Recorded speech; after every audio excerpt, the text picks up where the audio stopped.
She's a British novelist best known as the author of the Harry Potter fantasy series. The books have gained worldwide attention, won multiple awards, and have sold over 400 million copies. In 2004, Forbes named her the first person to become a billionaire by writing books. She's J.K. Rowling, and here are her top 10 rules for success. Failure gave me an inner security that I had never attained by passing examinations. Failure taught me things about myself that I could have learned no other way. I discovered that I had a strong will and more discipline than I had suspected. I also found out that I had friends whose value was truly above the price of rubies.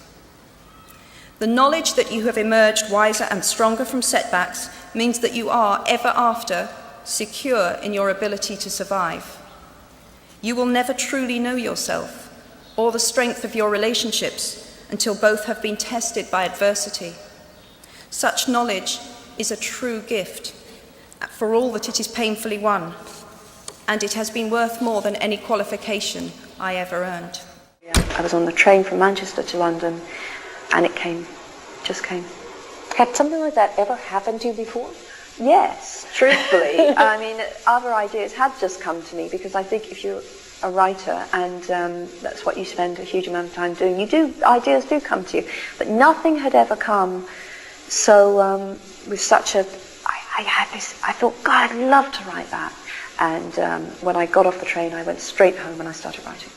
It is one of the amazing and wonderful things about literature, as about film and music, is it's utterly subjective. So it's somebody's that's opinion. the point of it, you know, that's the point. Of course, you move in that world. If you expect to just stand under a shower of perpetual praise, there's something wrong with you. Exactly right. That, you know, you will get criticism. I knew that going in, and the funny thing is, I'm not a particularly, I was never a very confident person. In there are areas in my life in which I'm very thin-skinned, but not in this area. In this area, I think it's right and proper. I should be criticised, and that's and can literature. You learn? Did you write in here? This is really the room. Well, I finished Philosopher's Stone in here. This is really where I turned my life around.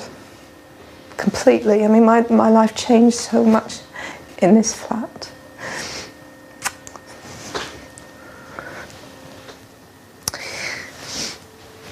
I feel I really became myself here, in that everything was stripped away. I'd made such a mess of things, but that was freeing.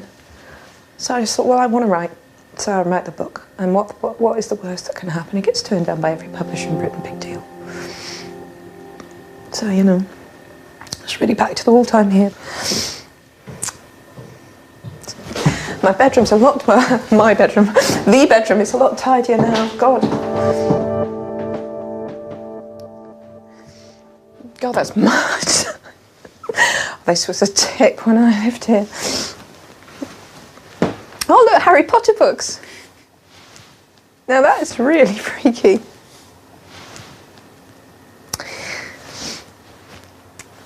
And for years now, I felt like if it all disappeared, and some days I do feel like, is it real?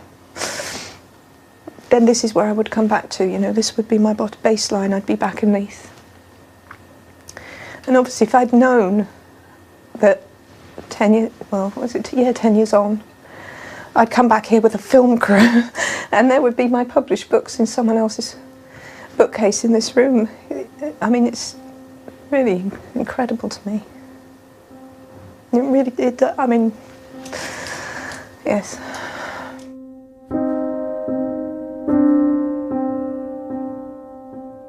Because it's such a well-worn part of my story now, it's a big yawn to hear how I wrote it, as though it was all some sort of publicity stunt I did for a year. But it was my life, and it was very hard. And I didn't know there was going to be this fairy tale resolution. And coming back here is just full of ghosts. I remember once, and it was like well, I'm going to call it a flash of clairvoyance now. Obviously, if it hadn't come true, it would just be some random crazy thought I'd had.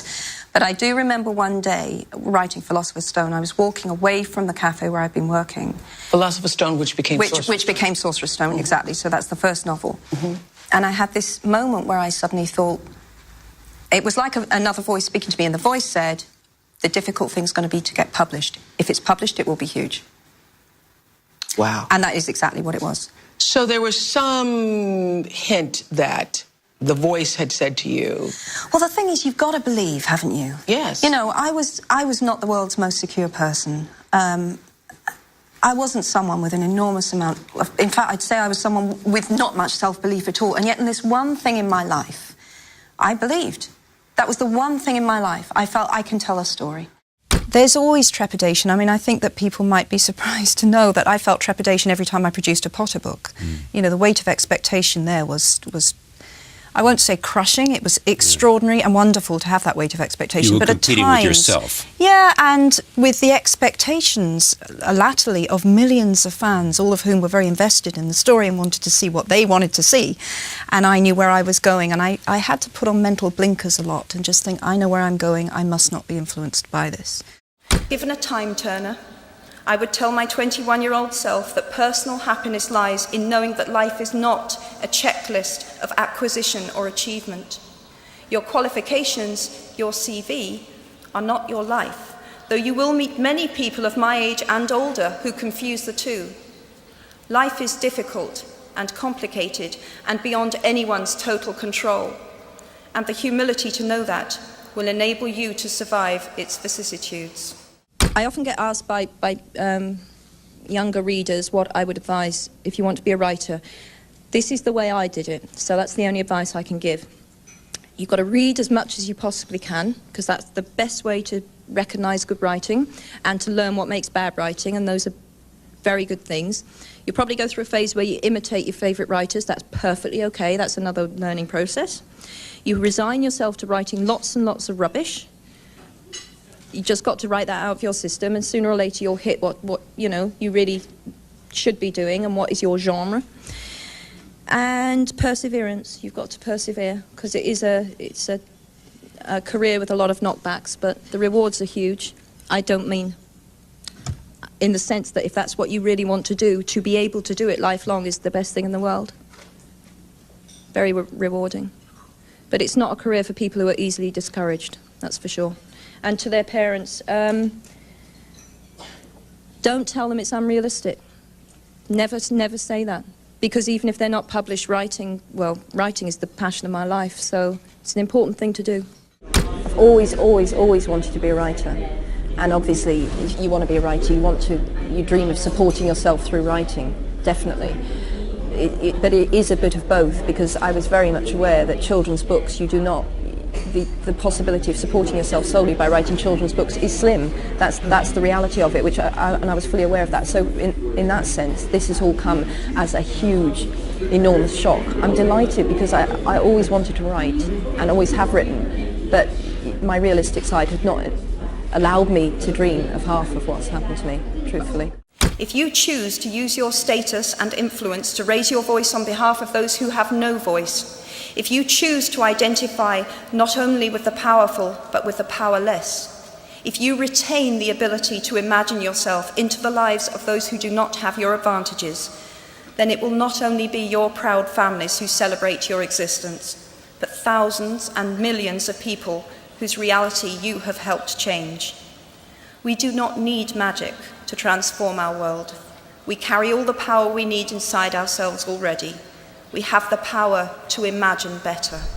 Thank you guys so much for watching. I made this video because Natasha asked me to, so if there's a famous entrepreneur that you want me to profile next, leave it in the comments below and we'll see what I can do. I'd also love to know which of J.K. Rowling's top 10 tips meant the most to you. Leave it in the comments. We're going to join in the discussion. Thank you so much for watching. Have a great day. Continue to believe, and we'll see you soon.